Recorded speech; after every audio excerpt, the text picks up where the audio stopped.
이 말씀을 통해 우리 모두에게 큰 은혜가 임하기를 기원합니다. 여러분, 예루살렘 시온산은 사방에서 잘 보이는 산이라고 하겠습니다. 왜냐하면 주변에 높은 산이 많지 않은데 그 시온산이 우뚝 솟아있기 때문에 그렇습니다. 해발 한 700~800m 정도 높이죠. 근데 이 시온이라고 하는 말은 그 어원을 정확히 잘 모르는데 큰 바위 혹은 산성 이런 것을 뜻한다고 생각되고 있습니다. 근데 시온이라고 하는 이 지명은요, 원래는 기드론 골짜기 근처에 있는 좀 낭떠러지처럼 생겼던 한 봉우리를 뜻하는 것으로 생각이 됐었지만 나중에는 예루살렘 전체를 가리쳐서 시온이라고 부른 때도 많이 있습니다. 다윗이 그곳을 정복을 해서 수도로 삼은 다음에는 이곳이 정치적인 중심지가 됐고, 하나님의 성전이 지어지고 난 다음에는 신앙적인 중심지, 이스라엘 백성들에게 영적 중심지가 되었습니다. 그러다가 나중에 그들이 나라를 빼앗기고 멸망한 상태로 포로가 돼서 끌려갔는데, 포로돼서 끌려간 사람들에게 있어서 시온 그러면 그들이 빼앗긴 그 고토, 그 전체를 가리키는 말로 시온이라는 말이 사용되기도 했습니다. 여러분, 땅을 뺏기고 다른 나라에 포로로 끌려간 사람들의 자나깨나 잊을 수 없는 꿈이 있다면 그게 뭐겠습니까? 그것은 다시 시온으로 돌아가는 것입니다. 그들은 언제나 우리의 시온산에 다시 돌아갈 수 있을 것인가, 이것을 꿈꾸면서 살게 됐습니다. 잘 아시는 것처럼 역사적으로 유대인들은 뿔뿔이 사방에 흩어진 유대인, 디아스포라로 살았기 때문에, 그러면서 그 흩어진 나라에서 모진 압박과 서름을 견디면서 살았기 때문에 늘 그들의 가슴 속에는 시온으로 돌아가고 싶은 열망이 있었습니다. 특별히 제정 러시아 치하에서 많은 억압과 학살을 당했던 그들로서는 시온에 돌아가자 하는 열망이 강해서 소위 호베베 시온이라고 하는 시온을 사랑하는 사람들이라는 모임들이 결성되기도 했습니다. 그래서 시온으로 돌아가기 위한 운동을 계속하던 끝에 이것이 나중에 19세기 후반부에 오면 시오니즘과 연결이 되면서 실제로 유럽에 혹은 러시아 지역에 살고 있었던 많은 유대인 기술자들과 농민들이 팔레스틴 땅으로 자기들의 삶을 다 정리해가지고 모여들게 됩니다. 수많은 사람들이 이주하면서 결국 수많은 역경이 있었지만은 우리가 아는 것처럼 현재의 이스라엘이라고 하는 나라가 태동이 된 것입니다. 그래서 이스라엘 백성들의 긴 역사 속에 언제나 꿈틀거렸던 것이 무엇이냐 하면 시온으로 돌아가는 것, 바로 그거였습니다. 그런데 여러분, 오늘 읽은 이사야를 통해서 주신 말씀 속에 시온으로 돌아가는 사람들의 이야기가 나와 있습니다. 여러분, 다 같이 3절 상반절을 한번 읽어보도록 하겠는데요. 많은 백성이 가며 이르기를 오라 우리가 여호와의 산에 오르며 야곱의 하나님의 전에 이르자, 이렇게 되어 있죠. 여기 여호와의 산은 무엇이며 야곱의 하나님의 전은 무엇을 뜻하는 것인가? 그게 바로 시온을 말하는 겁니다. 그래서 여러분 3절 후반부에 보시면 시온이라는 단어가 나와 있죠. 율법이 시온에서 나온다. 그래서 수많은 사람들이 여러분 우리 다 같이 시온산으로 올라갑시다 이러면서 모여온다는 것입니다. 그렇다고 한다면 시온으로 돌아간다는 이 말씀이 실제로 언제 어떻게 이루어지는 것일까 생각을 해봐야 되겠는데요.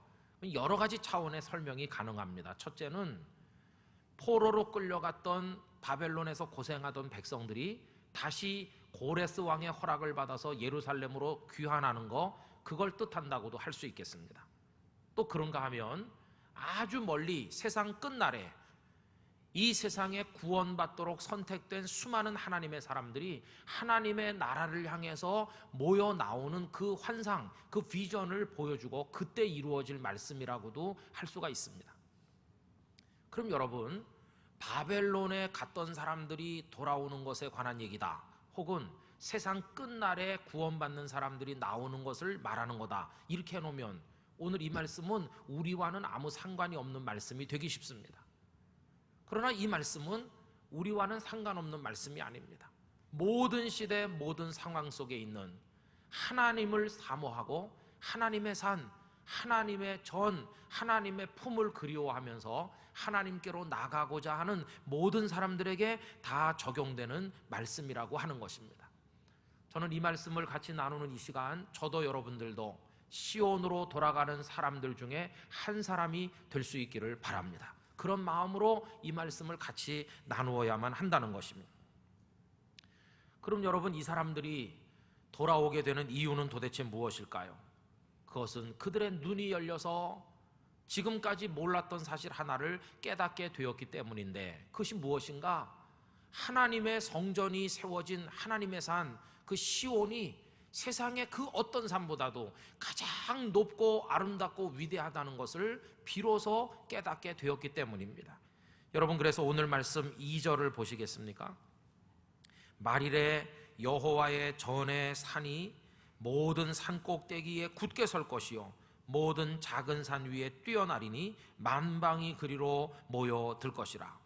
여러분, 히말라야 산맥에 수천 미터 이상 되는 고봉들이 쫙 있는 가운데서도 가장 높은 봉우리가 무엇입니까? 에베레스트죠. 에베레스트가 가장 높은 곳에서 다른 산들을 내려다보는 것처럼 하나님의 산 시온이 가장 높은 곳에 우뚝 서 있는 것을 보고 사람들이 다 그리로 모여들게 된다는 것입니다. 자, 그럼 여기서 한 가지 생각할 문제가 제기되는데, 그럼 왜 그들은 과거에 그 하나님의 산을 떠났었느냐 하는 것입니다. 그 이유는 그때 그들의 눈이 어두워져서 그렇습니다. 착각했어요. 하나님의 산 시온이 형편없이 낮은 산인 줄로 착각했어요. 반면에 이렇게 둘러보니까 저쪽에 더 높은 산이 있는 것처럼 보였어요. 더 큰 축복과 사랑을 자신들에게 베풀어 줄 수 있을 것처럼 보이는 봉우리들이 여기저기 보여서 시온산을 떠나, 다시 말하면 하나님을 떠나 그 산들로 그들이 옮겨갔던 것입니다. 그러나 그건 착각이었어요. 여러분, 산에 가보면요 굉장히 힘들잖아요. 그러면 저 봉우리가 저만치 보이니까 서로 격려합니다. 힘내라고. 저기 저 꼭대기가 보이지 않느냐고. 아닌 게 아니라 꼭대기가 빤히 보여요. 야, 드디어 정상이 멀지 않았어. 그러나 그게 착각입니다. 그 꼭대기를 정상인 줄로 알고 떡하니 올라가 보면 그 봉우리에 가려서 보이지 않았던 진정한 정상이, 더 높은 산이 저쪽에 있는 것을 알게 돼요. 힘이 쫙 빠지죠. 여러분, 진정한 정상은 어딜까요? 그것은 다른 게 아니라 거기가 정상이라는 걸 보여주는 표지석이 딱하니 세워져 있는 거기가 진정한 정상이에요.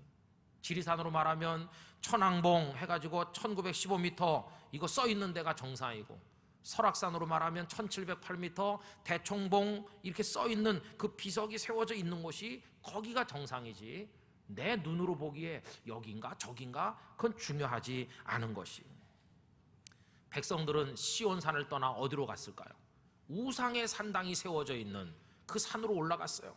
그 산이 더 아름다워 보이고 더 커 보이고 더 큰 축복을 줄 것처럼 보여서 그 산으로 다 올라간 것입니다.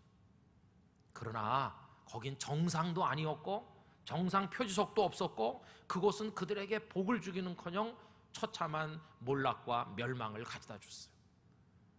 그래서 북왕국 이스라엘은 아수르에게 망했고 남왕국 유다는 바벨론에게 멸망한 것입니다. 오늘날도 수많은 사람들이 하나님의 산을 낮게 생각합니다. 하나님의 성전이 세워진 그 산을 우습게 봅니다. 하나님이란 분을 우습게 생각하고 저기 어디에 우리에게 큰 축복을 가져다 줄 산들이 많다 그러면서 떠나가는 사람들이 세상에 지금도 너무나 많습니다. 세상의 쾌락도 권력도 부귀영화도 다 그런 겁니다. 그러나 끄트머리 결과가 뭐냐? 비참한 멸망이 있을 뿐입니다. 역사적으로 가장 악한 통치자 중에 하나로 기억되고 있는 사람이 네로 황제라고 생각됩니다. 로마의 네로 황제, 얼마나 부귀영화를 누렸을까요? 어떤 책에 보니까요, 그가 살던 궁궐의 그 회랑 길이, 복도 길이만 합쳐도 1마일이 훨씬 넘었다. 그 규모를 말해주죠. 또 그런가 하면 이 천장과 벽을 상아와 자개로 꾸며놓고 살았대요. 그 다음에 그 접견실에 사람들이 이렇게 들어오잖아요. 그러면 천장에 구멍이 뚫려 있어가지고 향수가 싹 뿌려진대요. 여러분들 집에 대문 열고 들어가면 향수 뿌려집니까? 그러니까 네로는 대단한 시설 해놓은 데 사는 거예요. 심지어 네로가 사용하던 노새는요 짐승인데도 은으로 만든 신을 신겼고, 그가 길에 한 발 나가려면 1000명 이상의 중무장한 군사가 언제나 따라다녔고, 절대로 한 번 입은 옷을 2번 입은 적이 없다. 그렇게 살았어요. 그러나 그 천하의 권력을 움켜쥔 것 같은 네로, 늘 불안과 초조에 휩싸여 살았고, 로마 시내 불을 지르고 그걸 보고 노래를 부르는 미치광이처럼 살고, 우울증에 시달리고, 마지막에는 유대인들, 기독교인들 다 잡아다가 죽이고, 마지막은 스스로 목숨을 끊는, 그게 그의 결과였어요. 이 네로의 삶이 이 세상 마귀가 우리를 유혹해서 마지막에 어떤 결과에 이르게 하는가를 보여주는 하나의 전형이라고 할 수가 있습니다. 오늘날은 어떨까요? 여러분, 19세기, 20세기를 통과하면서 산업혁명, 과학의 발전 등으로 인류는요 지나간 수천 년에 이루지 못한 발전을 요 단기간 내에 정말 화려하게 이루어가고 있는 것처럼 보입니다. 문명이 꽃을 피우고 첨단 과학이 하루가 다르게 바뀌고 있잖아요. 그래서 행복한가? 여러분, 한 사회학자는 2차 세계대전 이후 시대를 참 재미있고 의미있게 정의했습니다. 전쟁이 끝났잖아요. 2차 세계대전은 지옥 같았습니다. 전쟁이 끝났으니까 이제는 드디어 평화와 안락함과 참 인간다운 삶이 찾아오는가? 그렇지 않았다는 것입니다. 전쟁이 끝났는데 1950년 그 시대를 가리켜서 이 사회학자는 진단하기를 그때는 허무의 시대였다. 그래서 사람들이 전부 다 고독했다는 겁니다. 그래서 데이비스 리즈맨이 말한 것처럼 고독한 군중들이 곳곳에 넘쳐났다. 그리고 60년대는 뭐냐? 이 허무를 달래보기 위해서 60년대는 쾌락에 빠졌다. 이 사람은 그 시대를 뉴 제너레이션이라고 불렀는데요, 새로운 시대라고 불렀는데, 건강한 의미의 새로운 게 아니라 새로운 쾌락, 새로운 어떤 육체적인 기쁨, 그런 걸 따라서 다녔다는 거예요. 쾌락의 늪에 빠졌어요. 그럼 70년대는 어떻게 됐을까? 그는 정의하기를 방황의 70년대라고. 쾌락이 그들에게 건강한 인생의 의미를 주지 못하니까 사람들은 다 정신이 나간 사람처럼 방황했다는 것이. 80년대는 뭐냐? 그는 미 제너레이션이라고 불렀는데, 나밖에 모르는 극단적으로 폐쇄되고 이기적인 그런 사회가 됐다는 것입니다. 통신수단이 발달해가지고 더 많은 사람과 소통하고 더 많은 사람과 어울릴 것 같으면서도 극도로 좁아져서 자기밖에 모르는 그런 단절의 시대를 사람들은 살아가고 있다고 진단했습니다. 앞으로 세월이 가면 뭐 달라질까요? 여러분, 그렇지 않아요. 세상의 문명이 이루어가는 어떤 성취하고 그 사람을 사람답게 해주고 복되게 만드는 거하고는 아무 상관이 없다는 사실을 잊어서는 안 될 것입니다.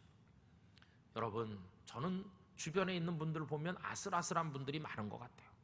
하나님의 산에서 내려가가지고 엉뚱한 산에 올라가 거기가 정상인 줄로 알아요.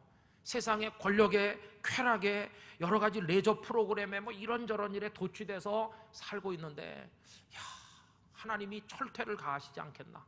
저러다 저분이 낭떠러지로 하루아침에 추락하는 건 아닌가? 목사의 마음으로 정말 아슬아슬해 보이고 두려운 생각이 들 때가 한두 번이 아니에요. 여러분, 오늘 이 말씀을 우리에게 강력하게 권고하고 있습니다. 너희들은 하나님의 산으로 돌아가라, 이렇게 말씀하는 겁니다. 여러분, 저는 우리들이 하나님을 향해 돌아설 수 있게 되기를 원합니다. 내가 하나님보다 더 사랑하지는 않았나? 그 무엇인가를 하나님을 향하여, 하나님의 산을 향하여 돌아가고자 하는 결단을 가져야만 될 것입니다. 세상 무엇이 여러분들을 유혹해도 하나님의 산 시온에 머물러 계실 수 있기를 부탁을 드리는 것입니다. 왜 시온산에 우리는 머물러야 되느냐? 거기가 진정으로 축복의 산이니까요. 시온산 위에는 정상을 알리는 표지석이 세워져 있습니다.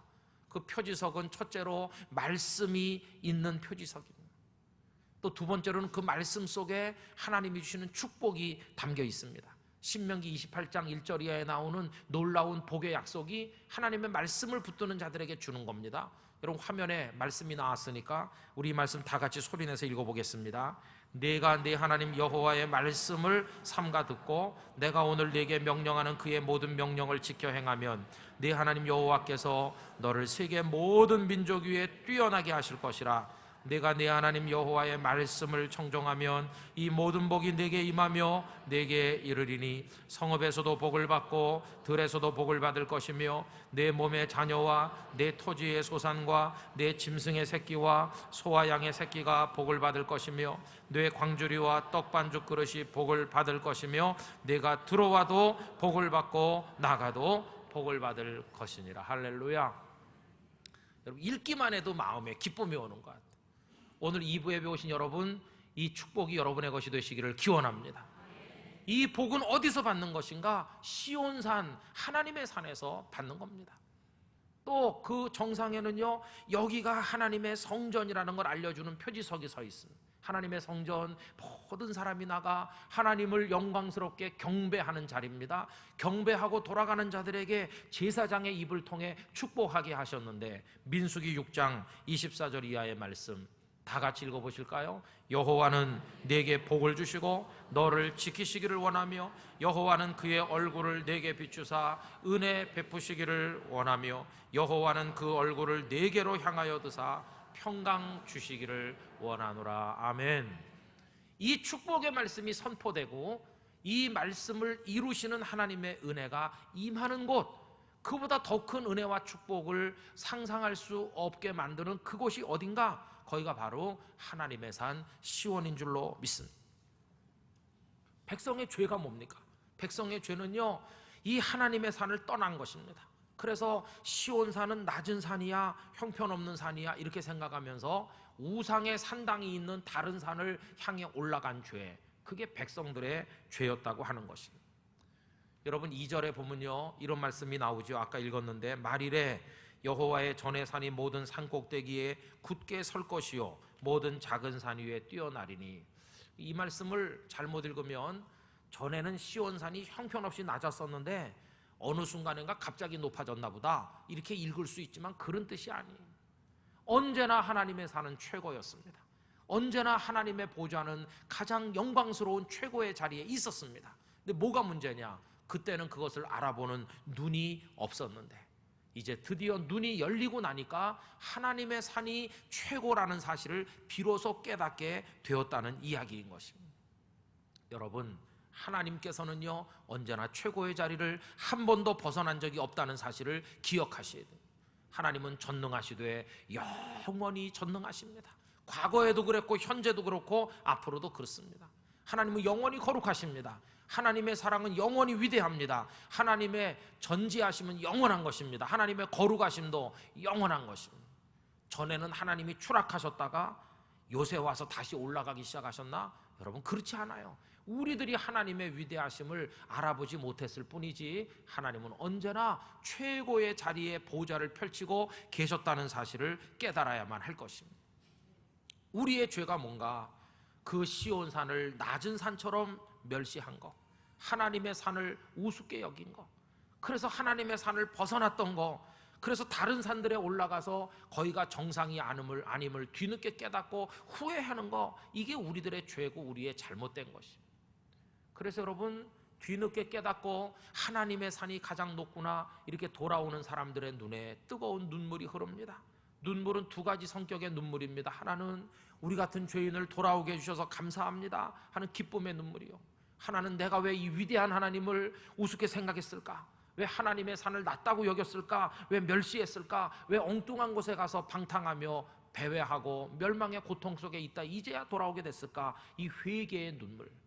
그래서 여러분, 예레미야 31장 8절 9절에 보면 돌아오는 자들의 눈물을 다음과 같이 말씀했습니다. 보라, 나는 그들을 북쪽 땅에서 인도하며 땅끝에서부터 모으리라. 그들 중에는 맹인과 다리 저는 사람과 잉태한 여인과 해산하는 여인이 함께 있으며 큰 무리를 이루어 이곳으로 돌아오리라. 그들이 울며 돌아오리니. 울면서 오는 거예요. 나의 인도함을 받고 간구할 때에 내가 그들을 넘어지지 아니하고 물 있는 계곡의 고든 길로 가게 하리라.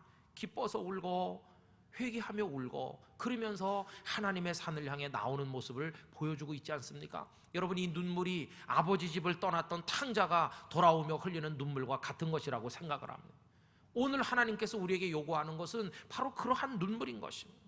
성도 여러분, 여러분들의 좌표가 어딘지 생각해 보시기 바랍니다. 요새 기술이 발전해서요, 자동차를 몰고 가면 GPS를 통해 지금 어디쯤 가고 있는지 나오잖아요. 요새 새로 나온 카메라는 사진을 찍으면 이 사진이 어느 동네 어디서 찍었는지가 딱 나옵니다. 그 GPS를 통해 카메라 속에 그게 다 들어있거든요. 그런데 문제는 영혼의 자리가 어딘지를 보여주는 기술이 아직 없는 거예요. 내 영혼이 지금 하나님의 산 반대로 내려가고 있는지, 저 우상의 전각이 있는 거기 올라가 있는지, 내 영혼의 좌표를 알려주는 과학기술은 발전하지 않았어요. 우리 모두 하나님 앞에 엎드려서 하나님, 내 영혼의 자리가 어디입니까? 이것을 발견해야 된다고 하는 것입니다. 여러분, 그리고 하나님께로 가까이 나가게 되시기를 기원합니다. 하나님께로 가까이, 하나님의 산 꼭대기, 그 시온상 축복의 표지석이 세워져 있는 그곳을 향해 우리 모든 성도들이 나가셔야만 된다는 것입니다. 이 결단을 가슴에 품고 살아야 돼요. 아니, 나는 몇십 년째 교회 다니고 나는 뭐 열심히 다니는데 뭐 이건 하나님 안 믿는 사람들에게 적용되는 거 아닌가? 그렇지 않습니다. 우리는 머릿속으로는 하나님의 산을 배회하지만 우리의 실제 인생은 엉뚱한 데 있는 경우가 너무나도 많이 있어요. 성도 여러분, 하나님의 산을 향해 올라가시게 되기를 기원하는 것입니다. 이게 하나님께 나아가는 것입니다. 이 속에 생명과 축복이 다 들어있는 것입니다. 하나님은 멀리 계신가? 여러분, 그렇지 않아요. 여러분, 옆집에 가는 방법에 대해서 아십니까? 옆집 가는 법. 어떤 책에 보니까 재미난 얘기가 있어요. 옆집 가는 법이 두 가지가 있대요. 옆집이 여기 있어요, 여기. 그런데 어떤 사람이 이렇게 돌아서서 가는 거예요. 이렇게. 그러면 옆집을 가려면 이 사람은 지구를 한 바퀴 돌아야 돼. 한 바퀴 뺑 돌아갖고 옆집에 도착하는 거예요.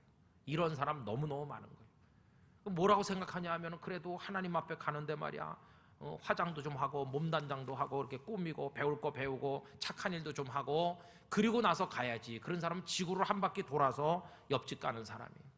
그러나 여러분, 옆집 가는 가장 쉬운 방법은 이렇게 돌아서기만 하면 돼요. 이렇게 돌아서서 한 걸음만 탁 내디디면 하나님께서 우리를 안아주실 줄 믿습니다. 바로 옆에 계시다니까요. 우리를 기다리고 계시다니까요. 그 한 걸음 옮기는 게 주님 저를 받아주세요, 믿습니다, 아멘, 이렇게 하는 것이에요. 하나님의 품에 안겨서 살게 되시기를 바라는 것입니다. 무슨 우리를 꾸미고 장식하는 헛된 수고 같은 거 다 필요 없어요. 저는 목사로서 우리 땅끝 교회 성도들이 그 하나님의 품에 안겨 하나님의 말씀과 축복이 있는 거기서 하나님을 섬겨 경배하며 살게 되시기를 바라는 것입니다. 절대로 그 산에서 하산하면 곤란합니다. 그리고 하나님의 산에 올라가는 사람이 꼭 명심해야 될 이야기 한 가지를 말씀드리려고 하는데요, 그것은 말씀을 굳게 붙들어야 한다는 것입니다. 여러분, 오늘 말씀 3절 우리 소리내서 다시 한번 읽어봅시다.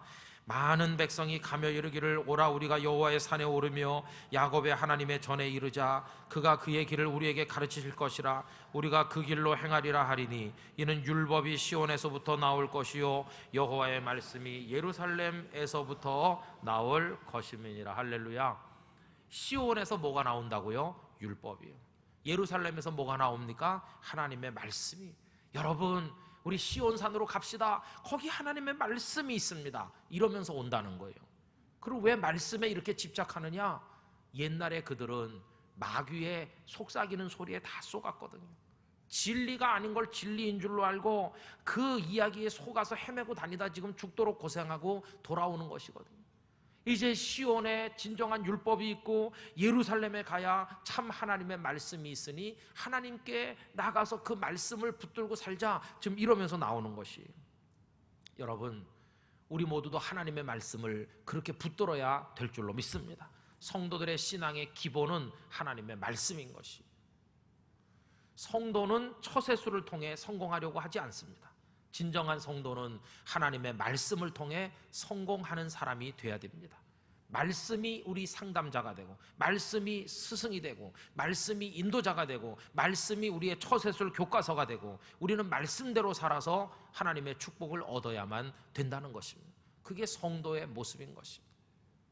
더군다나 하나님의 말씀은 모든 것의 마지막 기준이 되는 것을 보게 되는데 4절 상반절을 보실까요? 이렇게 되어 있습니다. 그가 하나님께서 열방 사이에 판단하시며 많은 백성을 판결하신다. 하나님은 최후의 심판자이십니다. 하나님의 심판은 최종 심판입니다. 우린 그 심판대 앞에 섭니다. 그때 심판의 기준이 뭐냐? 율법전서 세상의 법이냐? 아닙니다. 그때는 하나님의 뜻이 심판 기준입니다. 하나님의 뜻이 곧 하나님의 말씀입니다. 세상에서는 하나님의 말씀을 사람들이 집어 던졌지만 마지막 심판대 앞에서는 하나님의 말씀대로 심판받을 겁니다. 어떤 사람에게 상급이, 어떤 사람들에겐 멸망이 선고될 것입니다. 그래서 거기는 억울한 일이 더 이상 없어요. 전에는 뇌물 때문에 판결이 굽기도 하고 이해관계 때문에 엉터리 재판도 많고 억울한 사람 많이 생겼어요. 억울한 사람이 원한을 품었어요. 이를 갈면서 그 억울함을 풀려고 무기를 몰래 준비했어요. 나라와 나라 사이에 전쟁이 일어나고 하늘을 풀려고. 그런데 하나님의 심판대 앞에 가니까 억울한 일이 없어요. 하나님의 말씀이 정당한 기준이 돼서 정확히 재판해 주기 때문에 한을 품을 필요가 없어요. 억울한 게 풀렸어요. 그래서 이 사람이 준비했던 무기가 더 이상 필요가 없게 됐어요. 이 무기를 이제는 녹여가지고 농기구를 만드는 것입니다. 드디어 진정한 평화의 나라가 다가오게 된다는 것입니다. 그래서 4절 우리 다시 한번 다 같이 읽어보겠습니다. 그가 열방 사이에 판단하시며 많은 백성을 판결하시리니 무리가 그들의 칼을 쳐서 보습을 만들고 그들의 창을 쳐서 낫을 만들 것이며 이 나라와 저 나라가 다시는 칼을 들고 서로 치지 아니하며 다시는 전쟁을 연습하지 아니하리라. 할렐루야. 이것이 궁극적인 하나님 나라 평화의 비전을 보여주는 말씀인 것입니다. 저는 이 말씀을 정리하면서 이런 기도를 했어요. 하나님의 산을 향해 사람들이 몰려나온 그 모습이 우리 땅끝 교회에 이루어지게 하여 주옵소서. 이 말씀이 영원히 궁극적인 하나님 나라에서 이루어지겠지만 지금 우리가 사는 이 세상에서는 땅끝 교회가 우리 교우들에게 시온산이 되게 해 주옵소서. 그래서 예배 시간마다 이 골목 저 골목에서 어떤 사람 걷고 어떤 사람 운전해서 사방에서 쫙 모여듭니다. 하나님의 산에 오르자, 하나님의 말씀을 붙들자, 우리 다 하나님께로 가까이 나가자. 그런 모습으로 많은 성도들이 몰려나오고 부산에 믿지 않는 사람들도 몰려나오고 여기가 오늘 이 시대의 시온이 되게 하여 주시옵소서. 그런 기원을 가지게 됐습니다. 여러분, 하나님의 집에 여기 사랑해서 모여 예배하기를 즐거워하고 하나님의 보좌를 사랑하는 사람들 반드시 한 사람의 낙오자도 없이 저 천국의 시온산 올라가게 될 줄로 믿습니다. 그런데 여러분, 가다가 쓰러진 사람 보이실 거예요. 그러면 그냥 지나가면 안 되고 꼭 그 형제 자매를 일으켜서 같이 가셔야 돼요.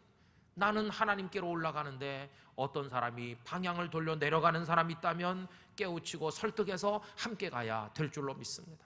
그래서 이 세상에 사는 동안 하나님의 집을 사랑하시고 은혜의 동산 사모하며 열심을 가지고 누가 속삭이고 끌어당겨도 우상의 전각이 있는 산으로 오르지 말고 하나님의 은혜의 동산으로 나가게 되시기를 바라는 것입니다. 여러분, 이건 우리 삶이 어떤 방향성을 가지고 어떤 열망을 가지고 사라져야 될 것인가에 대한 기본적인 메시지인 것입니다. 하나님을 향하여, 그 산을 향하여 여러분 전진의 전진을 계속하시는 은혜가 있으시기를 주님의 이름으로 기원합니다. 다 같이 기도하겠습니다. 하나님, 하나님의 산을 낮게 여기고 하나님을 가벼이 여기고 우상의 산당이 있는 산을 향해 정상이 아닌 그곳을 향해 나갔던 어리석음을 용서해 주시옵소서. 이제는 하나님의 산을 향해 오르길 원합니다. 정상 그 축복의 표지판이 있는 곳에 살기를 원합니다. 하나님, 우리를 끌어올려 주시옵소서. 우리 땅끝 교회가 이 땅의 시온산 역할을 하게 해 주시옵소서.